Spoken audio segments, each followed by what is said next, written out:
আসসালামু আলাইকুম, মোহসেনা শাওন আপনাদের সবাইকে আমন্ত্রণ জানাচ্ছি এনটিভির মধ্যাহ্নের খবরে। খুলনা প্রকৌশল ও প্রযুক্তি বিশ্ববিদ্যালয়ের ৩৭ শিক্ষার্থীকে সাময়িক বহিষ্কারের সিদ্ধান্তকে প্রত্যাখ্যান করেছে বিশ্ববিদ্যালয়ের শিক্ষার্থীরা। আজ ১২টায় ক্যাম্পাসে সমাবেশের ডাক দিয়েছে তারা। এর আগে গতরাতে বিশ্ববিদ্যালয়ের ১০১তম জরুরি সিন্ডিকেট সভায় ৩৭ শিক্ষার্থীকে সাময়িক বহিষ্কারের সিদ্ধান্ত নেওয়া হয়। এছাড়া সভায় ৪ঠা মে থেকে শিক্ষা কার্যক্রম শুরু এবং ২রা মে বিশ্ববিদ্যালয়ের সকল আবাসিক হল খোলার সিদ্ধান্ত নেওয়া হয়। জানা যায়, গত ১৮ ও ১৯শে ফেব্রুয়ারি নিষিদ্ধ ছাত্রলীগের সাথে সাধারণ শিক্ষার্থীদের সংঘর্ষের ঘটনায় তদন্ত কমিটি সিন্ডিকেট সভায় প্রতিবেদন উপস্থাপন করে। সংঘর্ষে জড়িত থাকার অভিযোগে ৩৭ শিক্ষার্থীকে সাময়িকভাবে বহিষ্কার করার সিদ্ধান্ত নেওয়া হয়। পাশাপাশি তদন্ত প্রতিবেদন অনুযায়ী প্রয়োজনীয় ব্যবস্থা গ্রহণের জন্য বিষয়টি বিশ্ববিদ্যালয়ের ছাত্র শৃঙ্খলা কমিটির কাছে প্রেরণের নির্দেশ দেওয়া হয়।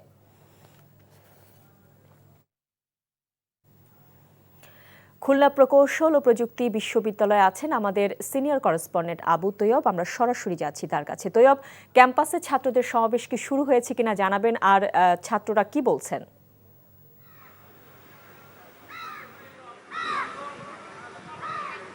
জি শাওন, আপনি একটু আগে খবরে যেমনটি বলছিলেন যে গতকাল রাতে সিন্ডিকেটের সবাই যে ওই ৩৭ জন শিক্ষার্থীকে সাময়িক বহিষ্কার করে, তারপর থেকে এখানে উত্তেজনা রয়েছে। ছাত্রদের কর্মসূচি রয়েছে।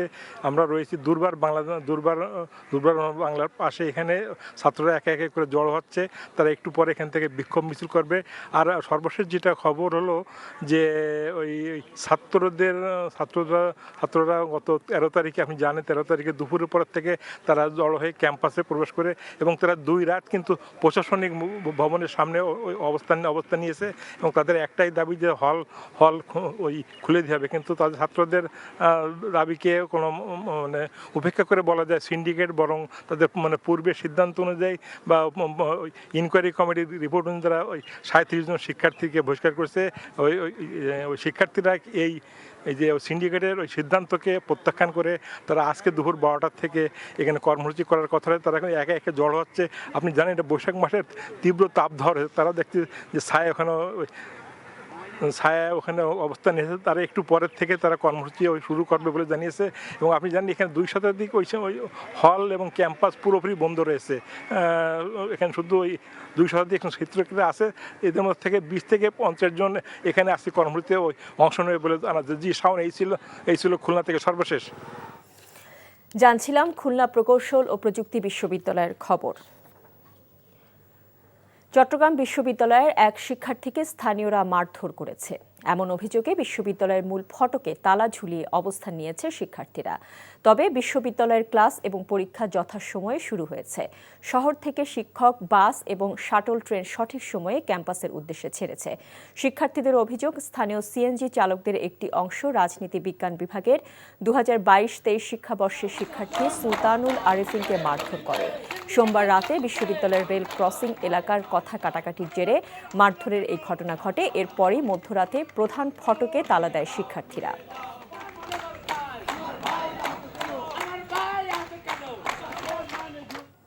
জুলাই অভ্যুত্থানের সময়ে ৬ জনের মৃতদেহ পোড়ানোর ঘটনায় অভিযুক্ত আবদুল্লাহিল কাফি সহ ৩ আসামিকে ইন্টারন্যাশনাল ক্রাইমস ট্রাইব্যুনালে হাজির করা হয়েছে। ট্রাইব্যুনালে আছেন আমাদের সহকর্মী হাসান জাবেদ। আমরা এখন সরাসরি যুক্ত হচ্ছি তার সঙ্গে। জাবেদ, আদালতে কি ওঠানো হয়েছে ৩ আসামিকে? কি তথ্য আপনার কাছে রয়েছে এই মুহূর্তে আমাদের জানাবেন।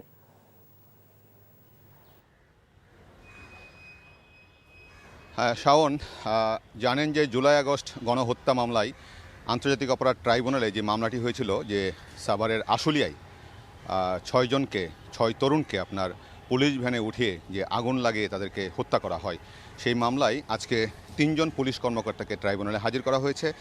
এই ৩ জন হলেন অতিরিক্ত পুলিশ সুপার মোহাম্মদ শহীদুল ইসলাম, ঢাকা জেলার অতিরিক্ত পুলিশ সুপার আবদুল্লাহ কাফি ও ঢাকা উত্তর ডিবির সাবেক পরিদর্শক মোহাম্মদ আরাফত হোসেন।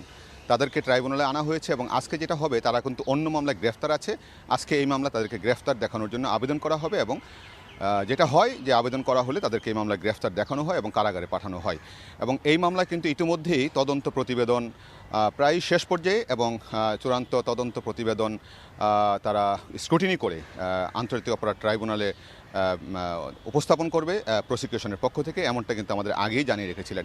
শুধু এটি নয়, মোট 4টি মামলা ইতিমধ্যে তদন্ত প্রায় শেষ পর্যায়ে, এখন ফাইনাল কাজ করা হচ্ছে এবং 4টা মামলায় কিন্তু এই তদন্ত প্রতিবেদন ট্রাইব্যুনালে জমা দেওয়া হবে। তার মধ্যে একটি মামলা কিন্তু আছে সুপিরিয়র কমান্ড রেসপন্সিবিলিটি হিসেবে সাবেক প্রধানমন্ত্রী শেখ হাসিনার বিরুদ্ধে একটি মামলা, সেটিও কিন্তু প্রায় শেষ পর্যায়ে। এবং কিছুদিন আগে যে সাংবাদিকদের সাথে যে মতবিনিময় করেছিলেন চিফ প্রসিকিউটর তাজুল ইসলাম, সেখানেও তিনি স্পষ্ট বলেছেন।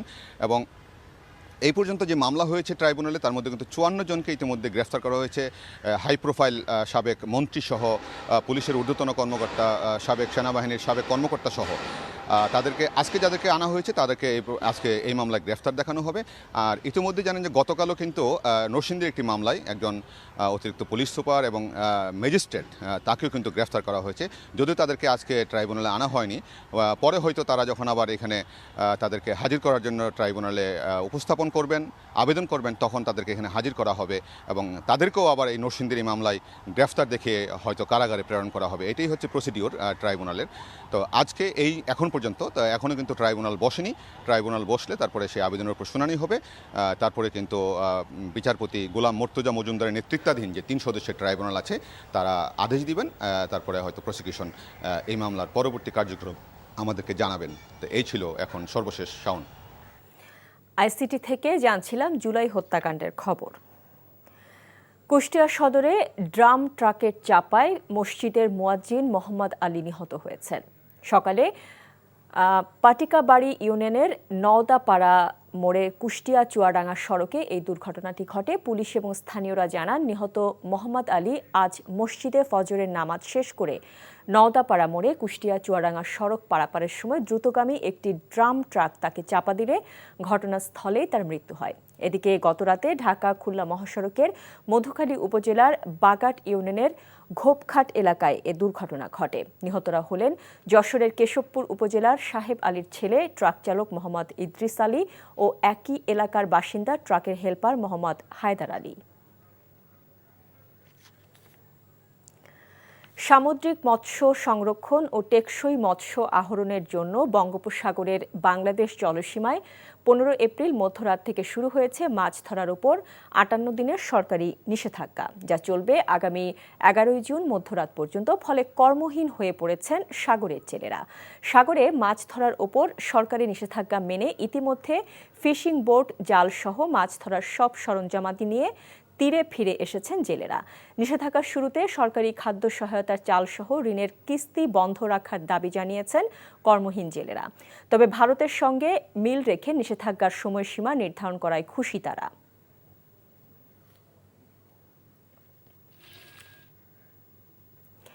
শরীয়তপুরের নড়িয়ার ভাষা সৈনিক গোলাম মাওলা সেতুর নির্মাণ কাজ শুরুর 7 বছর পেরিয়ে গেলেও আজও শেষ হয়নি। ফলে চরম দুর্ভোগ পোহাতে হচ্ছে দুই পারের মানুষকে। ট্রলারে করে প্রতিনিয়তই নদী পারাপার হতে হচ্ছে তাদেরকে। স্থানীয়দের অভিযোগ, ঠিকাদারের উদাসীনতা আর সংশ্লিষ্ট কর্তৃপক্ষের দায়িত্বহীনতায় ঝুলে আছে সেতুটির নির্মাণ কাজ। শরীয়তপুর থেকে আব্দুল আজিজ শিশিরের পাঠানো রিপোর্ট। 2017 সালে প্রায় 14 কোটি টাকা ব্যয়ে নির্মাণ কাজ শুরু হয় নড়িয়ার ভাষা সৈনিক গোলাম মাওলানা সেতুর, যার মাধ্যমে শরীয়তপুরের নড়িয়া জাজিরা সড়কে যাতায়াতের আশার আলো দেখায়। কিন্তু সময়ের সাথে সাথে এই সেতু হয়ে যায় ভোগান্তির অপর নাম। গোলাম মাওলা সেতুর নির্মাণ কাজ শুরুর পর থেকেই বারবার ঠিকাদার পরিবর্তন আর ব্যয় বাড়ানো হয়েছে।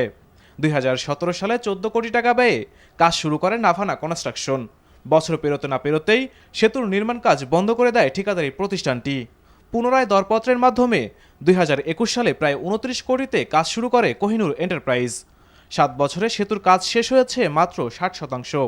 ফলে কীর্তিনাশা নদীর ওপর অসমাপ্ত অবস্থায় পড়ে আছে সেতুটি। ব্রিজ ভাঙার কারণে নদী পারাপার হইতে হয়, নৌকা দিয়ে যাইতে হইতেও খুব কষ্ট হয়। এই ব্রিজ ভাঙার পর ওইখান থেকে সরকারি ট্রলার দিছিল ইউন অফিস থেকে, এখন আর এই সরকারি ট্রলার নেই। প্রত্যেকটা জনগণের কষ্ট করে টাকা দিয়ে পার হইতে হয়, ওই যে সব টাকার ট্রলার। দীর্ঘদিনেও সেতুর কাজ শেষ না হওয়ায় হতাশ এ পথের যাত্রীরা। অভিযোগ করছেন, ঠিকাদারের উদাসীনতা আর সংশ্লিষ্ট কর্তৃপক্ষের দায়িত্বহীনতায় সেতুটির নির্মাণ কাজ শেষ হচ্ছে না। যাতায়াতে খুব কষ্ট। এই যে দেখেন, ঘন্টার পর ঘন্টা দাঁড়ায় থাকতে হয়, নৌকায় রিস্ক, মানে সবাই ওঠার পরে প্রচুর রিস্ক থাকে। এই যে মাত্র একটা অ্যাক্সিডেন্ট করলো। এটা আর হলো পদ্মা সেতু একসাথে শুরু হয়েছে। পদ্মা সেতুতে যাওয়ার জন্য এখানে না আছে কোনো রাস্তাঘাট, না আছে ব্রিজের সুবিধা। নড়িয়াবাসীর দুঃখ রয়েই গেছে। সেতু নির্মাণ নিয়ে সংশ্লিষ্ট ঠিকাদারি প্রতিষ্ঠানের সঙ্গে যোগাযোগের চেষ্টা করা হলেও পাওয়া যায়নি। এদিকে প্রশাসন বলছে নতুন ঠিকাদার নিয়োগ দিয়ে দ্রুত কাজ শেষ করা হবে। আমরা ধারণা করছি তার চুক্তি বাতিলের প্রসেসটি সম্পন্ন হতে 1 মাসের মতো সময় লাগতে পারে এবং নতুন রিটেন্ডার আমরা 2-3 মাসের মধ্যেই করার আশা রাখি এবং পরবর্তীতে যে কাজটুকু বাকি পরবর্তী নেক্সট 6 থেকে